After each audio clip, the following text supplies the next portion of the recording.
Donc nous nous trouvons sur un sol argilo-calcaire superficiel. C'est tout à fait le type de sol qui convient bien au colza, à une condition que son enracinement précoce soit efficace et ne rencontre pas d'obstacles.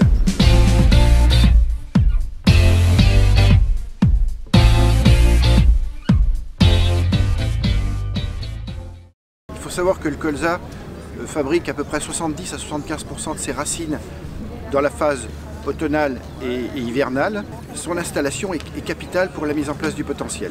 Alors un beau pivot à l'entrée de l'hiver doit faire 15 cm au minimum, quel que soit le type de sol, c'est-à-dire même dans des sols argilo-calcaires pierreux comme celui-ci. Bien sûr, ce pivot va être perturbé par les pierres, par quelques mottes parfois, donc il y aurait des obstacles.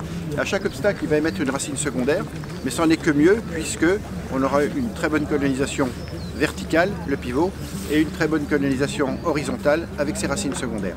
Donc, la biomasse racinaire essentielle, c'est environ, on va dire, 20 à 25% de la biomasse totale à l'entrée de l'hiver.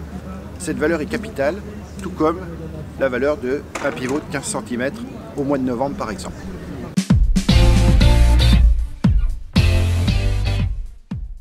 Quelle préparation privilégier pour mettre en place son colza? Je pense que cette préparation va être dépendante de la texture du sol. Et évidemment, on n'aura pas du tout les mêmes stratégies sur un sol argileux, plus de 22-25% d'argile, et sur un sol non argileux. Sur un sol non argileux, sol léger, limoneux, on peut certainement se permettre de labourer encore et de semer juste après. Ce sont encore des stratégies qui réussissent bien. Alors que dans un sol argileux, il va falloir bien contrôler l'état structural de son sol avant de prendre une décision. À savoir, on peut faire du semis direct dans un sol argileux comme dans un sol non argileux, à condition que la qualité structurale soit de qualité, bien entendu. Donc là, il va falloir contrôler. Si on doit faire des interventions profondes, dont le labour, on a tout intérêt à avoir des travaux très précoces dans ces sols argileux, de façon à pouvoir gérer des états moteux, par exemple, dans cette interculture qui n'est pas très longue. En bilan, première chose, déjà, prendre connaissance de l'état structural de son sol, quel que soit le type de sol. Ça, c'est une opération qui va avoir lieu en juin par exemple, quand l'état hydrique est encore suffisamment bon pour le faire. Et en fonction de cet état structural et de la texture du sol, on va prendre une décision, travail profond, travail superficiel ou absence de travail.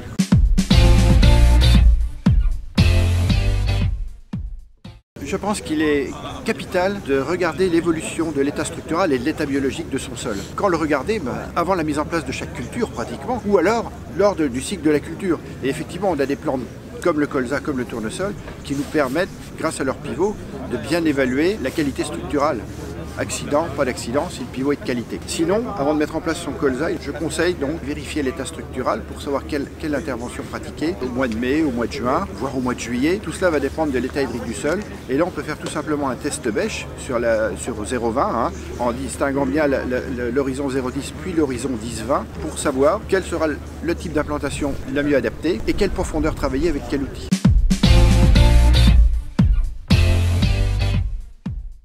Une mauvaise implantation peut provoquer des dégâts considérables sur la mise en place du potentiel.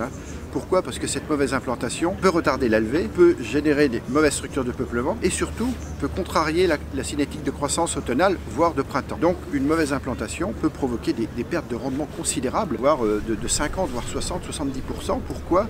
Parce qu'on va sensibiliser la plante en place à des accidents ou à des bioagresseurs, tels que les mauvaises herbes, bien entendu, qui peuvent être concurrentiels du colza, et tous les problèmes d'insectes automne que l'on arrive tant bien que mal à gérer avec un colza de bonne croissance. Donc si ce colza a une mauvaise croissance, évidemment, il sera encore bien plus sensible à tous ces bioagresseurs, dont les insectes d'automne.